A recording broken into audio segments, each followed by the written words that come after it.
ये खूबसूरत देश दूसरे देश के लोगों से कहता है कि आप हमारे यहाँ आकर बसें।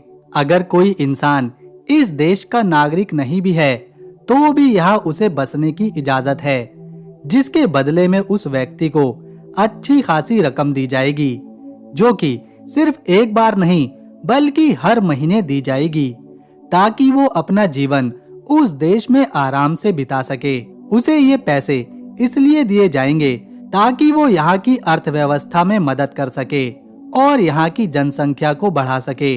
दोस्तों, यहाँ जनसंख्या का घटना लगातार जारी है और लोग इस देश की कुछ जगहों को छोड़कर जा रहे हैं, जिस वजह से यहाँ ऐसा ऑफर दिया जा रहा है कि अगर कोई दूसरे देश का व्यक्ति भी यहाँ पर आकर रहना चाहता है तो उसका स्वागत है। इतना ही नहीं, उसे इसके अच्छे खासे पैसे भी दिए जाएंगे।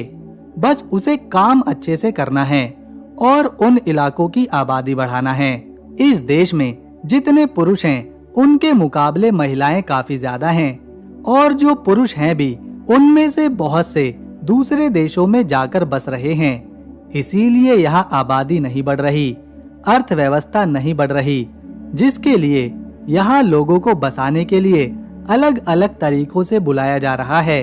ये देश अपनी प्राकृतिक सुंदरता, इतिहास, संस्कृति, अपने महलों और खान-पान के लिए जाना जाता है। बताएंगे पूरी जानकारी, कोई व्यक्ति यहाँ कैसे बस सकता है, उसे कितने रुपए मिलेंगे इसके बदले, और वो यहाँ पर क्या काम कर सकता है, इस देश की खासियत क्या है, सब कुछ। लेकिन उससे पहले वीडियो को एक लाइक कर चैनल को सब्सक्राइब कर बेल आइकन जरूर दबाएं। आपके लिए तो ये एक सेकंड का काम है, लेकिन इससे हमारी मोटिवेशन बढ़ती है। तो दोस्तों, ये देश है ऑस्ट्रिया। ऑस्ट्रेलिया नहीं, ऑस्ट्रिया। दोनों अलग अलग देश हैं और अपनी अलग संस्कृति और इतिहास रखते हैं। हमने अब तक जिस देश के बारे में बात करी है वो है ऑस्ट्रिया। यहाँ अगर कोई आकर बसता है तो उसे 18.5 लाख रुपए दिए जाते हैं ताकि वो अपना घर ले सके या उसे फिर से बना सके। इसके अलावा उस व्यक्ति को कई और सुविधाएं अलग से दी जाती हैं। दरअसल इस देश में कुछ ऐसे इलाके हैं जहां जनसंख्या बहुत तेजी से घट रही है। ये जगह आमतौर पर इस देश के गांव हैं, जैसे अल्पबक के इलाके। ये इलाका 58 स्क्वायर किलोमीटर में फैला हुआ है, जिसमें कुछ गांव हैं जो प्राकृतिक रूप से बहुत ही खूबसूरत हैं। ये जगह ऑस्ट्रिया के टायरोल एरिया में मौजूद है। यहाँ पहाड़ हैं, घास हैं, खेत हैं और अल्पाइन के डिजाइन से बने घर। अगर इस जगह पर कोई आकर बसता है तो उसे 18.5 लाख रुपए तो मिलेंगे ही, साथ में स्वास्थ्य सुविधा, शिक्षा सुविधा और कुछ महीने महीने की किस्तों के रूप में अलग से पैसे भी दिए जाएंगे। आप सोच रहे होंगे, इतनी खूबसूरत तो जगह है, इतना सुंदर तो गांव है, इतना विकसित तो देश है, फिर ये दूसरे देश के लोगों को अपने देश की इतनी सुंदर जगहों पर क्यों बसाना चाहते हैं और लाखों रुपए भी दे रहे हैं? तो इसके पीछे कई वजह हैं। सबसे पहली, जनसंख्या में कमी आना। ऑस्ट्रिया एक विकसित देश है, तो जो लोग यहाँ गाँव में रहते हैं उनमें से ज्यादातर अब अपने गाँव को छोड़कर शहरों में जाकर बस चुके हैं। ना सिर्फ शहरों में बल्कि दूसरे देशों में जाकर बस चुके हैं, जिससे इस तरह के कई गांव खाली हो चुके हैं। यहाँ इक्का दुक्का परिवार ही बचे हैं। गांव की संस्कृति यहाँ ऑस्ट्रेलिया में खत्म होती जा रही है। जब ज्यादातर युवा बड़े शहरों और दूसरे देशों में चले जाते हैं तो वो वहीं पर शादी कर लेते हैं और फिर वहीं बस जाते हैं, वापिस अपने गांव की तरफ नहीं लौटते। गांव में बसते हैं केवल बुजुर्ग और महिलाएं, जिस वजह से गांव की आबादी धीरे धीरे खत्म हो रही है। इनकी संस्कृति समाप्त हो रही है। गांव को दोबारा आबाद करने, आबादी को बढ़ाने और संस्कृति को बचाने के लिए ही दूसरे देश के लोगों को इन इलाकों में बसने के लिए यहाँ एक बड़ी रकम दी जा रही है। किसी भी देश का नागरिक हो चाहे तो यहाँ पर आकर बस सकता है, महिलाओं से शादी कर सकता है, यहाँ खेती बाड़ी और दूसरे काम कर सकता है। पुरुष हो या महिला इस गांव में जाकर आसानी से बस सकते हैं, जिन्हें लाखों रुपए के साथ साथ सभी सुविधाएं भी दी जाएंगी। लेकिन इसके लिए कुछ शर्तें रखी गई हैं, जिसे हर किसी को पूरा करना ही होगा। जैसे कि अगर कोई यहाँ हमेशा के लिए रहना चाहता है या फिर 3 या 5 साल के लिए यहाँ पर बसना चाहता है, तो उसे रेड कार्ड या फिर यूरोप के ब्लू कार्ड के लिए आवेदन करना होगा। ये वीजा का ही एक टाइप है। जो अपने काम में माहिर हैं, चाहे उन्हें कोई भी काम आता हो, खेती बाड़ी से लेकर गाड़ी ठीक करने का, एसी ठीक करने का, किसी भी तरह का कोई काम जिसमें वो सबसे बेहतर हैं, वो इस वीजा के लिए यहाँ अप्लाई कर सकते हैं। इससे ऑस्ट्रिया देश की अर्थव्यवस्था को फायदा होगा, क्योंकि वो यहाँ बसने वाले हैं, उन्हें एक अच्छा काम आता है। या फिर कोई अमीर है जो यहाँ अपना बिजनेस चला सकता है, वो भी यहाँ पर रहने के लिए आवेदन दे सकता है। दोस्तों, ये देश मौजूद है यूरोप के बिल्कुल बीचों बीच। अगर हम इसके पड़ोसी देशों को देखें तो इसके चारों तरफ बहुत ही सुंदर देश हैं। उत्तर दिशा में जर्मनी और चेक रिपब्लिक है, पूर्व की तरफ स्लोवाकिया और हंगरी देश है, पश्चिम की दिशा में स्विट्जरलैंड है और लिंक्टेनस्टाइन देश है, जबकि दक्षिण के बॉर्डर स्लोवाकिया और इटली से जुड़े हुए हैं। इस तरह ऑस्ट्रिया के चारों तरफ 8 देश हैं जो इसे हर तरफ से घेरे हुए हैं। यहाँ का कोई कोना समंदर से नहीं मिलता।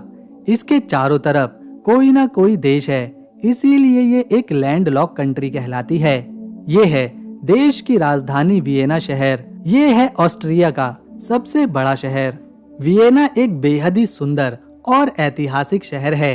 इस शहर को दुनिया भर में अपने संगीत और कला के लिए जाना जाता है, इसीलिए ये शहर संगीत के शहर के नाम से भी मशहूर है।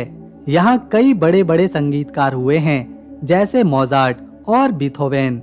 वियना की शान और ज्यादा बढ़ाते हैं यहाँ मौजूद बड़े बड़े महल, सुंदर पार्क और मिठाइयाँ। ये है स्कॉनब्रन पैलेस। ये काफी ज्यादा बड़ा और खूबसूरत महल है, जिसमें एक जमाने में राजा महाराजा रहा करते थे। इस महल को बनवाया गया था 17वीं शताब्दी में। रोमन अंपायर के राजा लियोपोल्ड फर्स्ट ने इसे बनवाने की शुरुआत करी थी, लेकिन इसका असली डिजाइन एम्प्रेस मारिया थेरेसा के समय पर हुआ था और इस महल को उसी समय पूरा किया गया। इस आलीशान महल में कई कमरे हैं, गार्डन है, यहाँ तक कि एक चिड़ियाघर भी है जो बाहर गार्डन बना है। इसमें लोग घूमते हैं, आराम करते हैं और सामने बैठकर महल को निहारते हैं। महल में रखी चीजों को देखने के लिए एक अलग से टूर भी करवाया जाता है और बारक्यू आर्किटेक्ट को देखते हुए यूनेस्को ने इस महल को अपनी लिस्ट में शामिल किया हुआ है। राजधानी वियना में गाड़ियों का लोग कम ही इस्तेमाल करते हैं। यहाँ के लोगों को साइकिल चलाना पसंद है या फिर पैदल घूमना। शहर की एक और खासियत है कि यहाँ बहुत सारे कॉन्सर्ट्स और एग्जीबिशन कराए जाते हैं, जहाँ लोग अद्भुत संगीत और चित्रकारी का मजा उठाते हैं। ये है सेंट स्टीफन कैथेड्रल, जो कि राजधानी के बीचों बीच मौजूद है। ये चर्च 12वीं शताब्दी में बनाया गया था, जिसे अलग अलग समय पर बढ़ाया गया और इसे सुंदर बनाया गया। ये कैथेड्रल यूरोप के सबसे खूबसूरत चर्चों में से एक है। इसका पूरा डिजाइन गॉथिक आर्किटेक्ट का है, जिसमें बड़ी बड़ी खिड़कियां हैं, दरवाजों का डिजाइन अलग है और एक बहुत ही ऊंची मीनार है। कैथेड्रल की छत पर अलग अलग रंगों से डिजाइन बनाए गए हैं, मूर्तियां बनी हैं। इसे देखने पर लगता है मानो किसी ने एक सुंदर पेंटिंग बनाकर शहर के बीचों बीच रखी हो। इसके अंदर कई ऐतिहासिक पेंटिंग्स हैं, स्टैचूज हैं और आल्टर्स हैं। इसके अलावा इसके अंडरग्राउंड में एक कैटकॉम्ब बना है, जो एक भूल भुलैया का रास्ता है। वहाँ एक कब्रिस्तान है, जहाँ ऑस्ट्रिया के राजा महाराजा और अहम लोगों की कब्रें हैं। कैथेड्रल के मीनार से पूरा शहर देखा जा सकता है। इसके चारों तरफ यहाँ का ओल्ड टाउन है, जहाँ पुरानी इमारतें हैं, रेस्टोरेंट हैं। यहाँ जगह जगह घोड़ा गाड़ी देखने को मिलती है, जिसे खासतौर पर टूरिस्ट इस्तेमाल करते हैं। अगर हम पूरे देश ऑस्ट्रिया के क्षेत्रफल की बात करें तो ये सुंदर देश केवल 83,879 स्क्वायर किलोमीटर के क्षेत्रफल में फैला हुआ है, जो एरिया के लिहाज से 113वां स्थान रखता है। यहाँ लगभग 90 लाख की आबादी है, जिसमें ज्यादातर लोग केवल 3 शहरों में बसे हैं, राजधानी वियना में, साल्जबर्ग में और ग्रेज में। अकेले वियना शहर में 20 लाख लोग रहते हैं। यहाँ पुरुषों से ज्यादा महिलाओं की संख्या है। अगर पुरुष 49% हैं, तो महिलाएं 51% हैं। यहाँ के ज्यादातर लोग ईसाई धर्म को मानने वाले हैं। लगभग 60% लोग यहाँ ईसाई धर्म में यकीन रखते हैं। 25% ऐसे लोग हैं जिनका किसी भी धर्म पर यकीन नहीं है। वहीं 8% में इस्लाम को मानने वाले हैं और 2% में हिंदू धर्म और बाकी के अन्य धर्मों के मानने वाले लोग यहाँ पर बसे हुए हैं। ज्यादातर लोग जानते और मानते हैं कि हिटलर जर्मनी का था, लेकिन असल में हिटलर जर्मनी में नहीं बल्कि यहीं ऑस्ट्रिया में पैदा हुआ था। 20 अप्रैल 1889 को ब्रोनाउ एम इन एक छोटा सा शहर है जो कि ऑस्ट्रिया और जर्मनी के दक्षिणी बॉर्डर पर है। हिटलर जिस घर में पैदा हुआ था वो एक 3 मंजिल का घर था जो हल्के पीले रंग का था। इस घर में हिटलर ने कुछ ही साल बिताए थे, क्योंकि जब वो 3 साल का था तो उसका परिवार दूसरे शहर में चला गया था और फिर कभी वो वापस लौटकर नहीं आया। लेकिन हिटलर 1938 में वापस लौटा। बाद में इस घर को एक होटल बना दिया गया जिसे नाजियों ने खरीद लिया और फिर इसे एक संस्कृति केंद्र में बदल दिया गया जिसमें एक लाइब्रेरी भी थी। लोग यहाँ किताबें पढ़ने आते थे। जब वर्ल्ड वॉर सेकंड खत्म हुई तो ये घर उसके असली मालिक को सौंप दिया गया। इस घर से हिटलर और नाजियों की पहचान की सभी चीजें जैसे नेम प्लेट, किताबें या कुछ और सबको हटा दिया गया ताकि किसी को पता ना चल सके कि ये हिटलर का घर था। आज भी ये घर ब्रुनाओ एम इन शहर में खड़ा है। दुनिया में शायद ही ऐसा कोई देश है जहां कुत्ते पालने पर टैक्स देना पड़ता हो, लेकिन यहाँ ऑस्ट्रिया में अगर कोई कुत्ता पालता है तो उसे टैक्स भरना ही पड़ता है। ये एक तरह का लोकल टैक्स है जो शहर और म्युनिसिपैलिटी के हिसाब से अलग अलग होता है। इस टैक्स की फीस के रूप में 11,000 रुपए देने होते हैं उन लोगों को जो अपने घरों में कुत्ते पालते हैं। यहाँ जो भी डॉग्स पालता है पहले उसे अपने डॉग का रजिस्ट्रेशन करवाना पड़ता है। रजिस्ट्रेशन होने के बाद ही वो अपने घर में कुत्ता रख सकता है। यहाँ पर केवल वो मालिक टैक्स से बच जाते हैं जिनके कुत्ते 6 महीने से छोटे होते हैं। इस टैक्स वसूली के पीछे का कारण है कि डॉग्स के मालिकों को उनके पालतू जानवरों की जिम्मेदारी समझ आए, वो उन्हें पब्लिक प्लेस पर भी ध्यान से रखें। जो भी पैसा डॉग टैक्स के रूप में जमा होता है उससे जगह जगह पर इन कुत्तों के लिए पार्क बनाए जाते हैं, उनके खेलने के लिए खास जगह बनाई जाती हैं। अगर कोई इस टैक्स को नहीं भरता तो उसे अच्छा खासा फाइन भी भरना पड़ता है। इसीलिए यहाँ डॉग्स पालने से पहले लोग खुद को अच्छे से तैयार करते हैं और सोच समझने के बाद ही किसी कुत्ते को पालने के लिए अपने घर लाते हैं। जहाँ पूरी दुनिया में सैंटा क्लॉज को देखकर बच्चे खुश होते हैं, तो वहीं ऑस्ट्रिया में कुछ अलग ही परंपरा है जिसे क्रैम्पस कहा जाता है। क्रैम्पस एक बुरा दिखने वाला शैतानी राक्षस है। इसका रंग अक्सर काला होता है, जिसके बड़े बड़े पंजे और नाखून हैं। ये क्रैम्पस क्रिसमस के दौरान सैंटा क्लॉज के साथ घर घर जाता है। जब सैंटा क्लॉज बच्चों को घर में जाकर टॉफी, चॉकलेट और गिफ्ट देते हैं, तब क्रैम्पस भी उनके साथ होता है, जो बच्चों को डराता है। जो बच्चे थोड़े शैतान होते हैं, खास तौर पर उन्हें। ये त्योहार यहाँ 5 दिसंबर को मनाया जाता है। इसे आमतौर पर क्रैम्पस नश कहा जाता है। इस दिन लोग क्रैम्पस के रूप में कपड़े पहनते हैं जो डरावने होते हैं, मेकअप करते हैं जो बहुत ही भयानक होता है और सड़कों पर फिर परेड करते हैं। ये त्योहार इस देश में काफी फेमस हो चुका है, खासतौर पर पहाड़ी इलाकों में। समय के साथ ये त्योहार पूरे देश में मनाया जाने लगा और ना सिर्फ ऑस्ट्रिया में बल्कि क्रैम्पस नाइट को अब कई यूरोपीय देशों में मनाया जाता है। ये है देश का एक और खूबसूरत महल जिसे बेलवेदेरे पैलेस के नाम से जाना जाता है। इसे बनवाया था प्रिंस ऑगिन ऑफ सेवेरी ने 17वीं शताब्दी के समय में। इस महल को 2 भागों में बांटा गया है, एक ऊपर का हिस्सा और दूसरा नीचे का हिस्सा। इसका डिजाइन बारक्यू आर्किटेक्ट स्टाइल में बना है। इसके आखिरी हिस्से में देखने को मिलती है देश की कला और संस्कृति। यहाँ गुस्ताव की फेमस पेंटिंग द किस भी देखने को मिल जाएगी। साल 2001 में इस महल को यूनेस्को ने अपनी वर्ल्ड हेरिटेज साइट में शामिल किया था।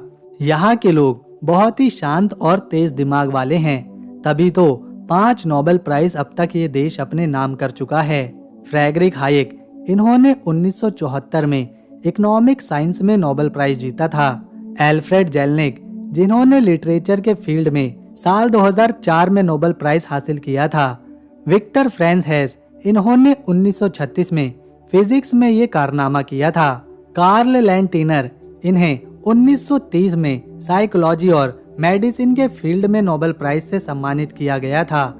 इन्होंने ही ब्लड ग्रुप की खोज करी थी। इसके अलावा ऑट्टो लोएवी को भी साइकोलॉजी और मेडिसिन के फील्ड में 1936 में नोबेल प्राइज मिला था। जिन लोगों को पहाड़ पर हाइकिंग करना, एडवेंचर करना पसंद है, उनके लिए ऑस्ट्रिया में बहुत कुछ है, क्योंकि ये देश अल्प्स की पहाड़ियों से घिरा हुआ है। देश का 60% हिस्सा अल्प्स की पहाड़ियों से बना है, जो इसे और ज्यादा खूबसूरत बनाता है।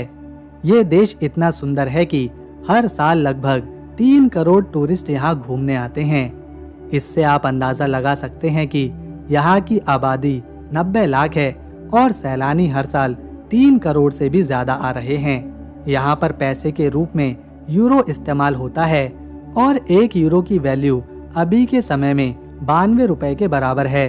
रहने और घूमने और काम करने के लिए ये सबसे सुरक्षित देश है, क्योंकि यहाँ क्राइम रेट ना के बराबर है। कोई भी किसी को परेशान नहीं करता, कोई धोखेबाजी नहीं, किसी तरह का कोई झगड़ा नहीं।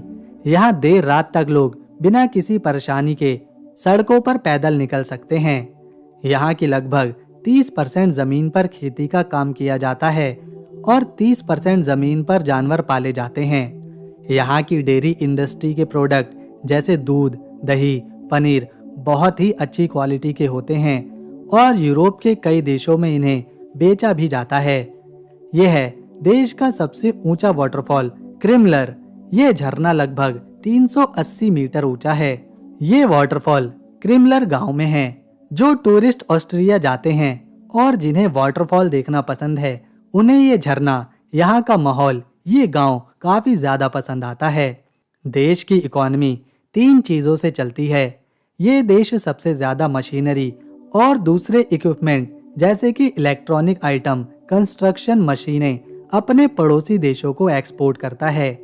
इसके अलावा BMW, वॉक्सवैगन, पोर्श जैसी महंगी गाड़ियों के यहाँ पर जरूरी पार्ट्स बनाए जाते हैं। साथ ही साथ दवाइयाँ और मेडिकल के फील्ड में इस्तेमाल होने वाली हाईटेक मशीनें यहीं से बनकर दुनिया भर में एक्सपोर्ट होती हैं।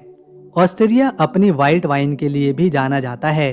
इसे ये बड़े लेवल पर बनाकर एक्सपोर्ट करते हैं। यहाँ का चीज, यहाँ की चॉकलेट और यहाँ के डेयरी प्रोडक्ट यूरोप के कई देशों में एक्सपोर्ट होते हैं। ये है ऑस्ट्रिया का सबसे बड़ा बाजार, जो कि राजधानी वियना में लगता है। ये काफी बड़ा और पॉपुलर बाजार है, जहाँ ताजे फल, सब्जियाँ, मीट, चीज और दुनिया के अलग अलग देशों का खाना मिलता है। यहाँ कई स्टॉल्स हैं, शॉप्स हैं और दुकानें हैं। ये है साल्सबर्ग में लगने वाली क्रिस्किंडल मार्केट।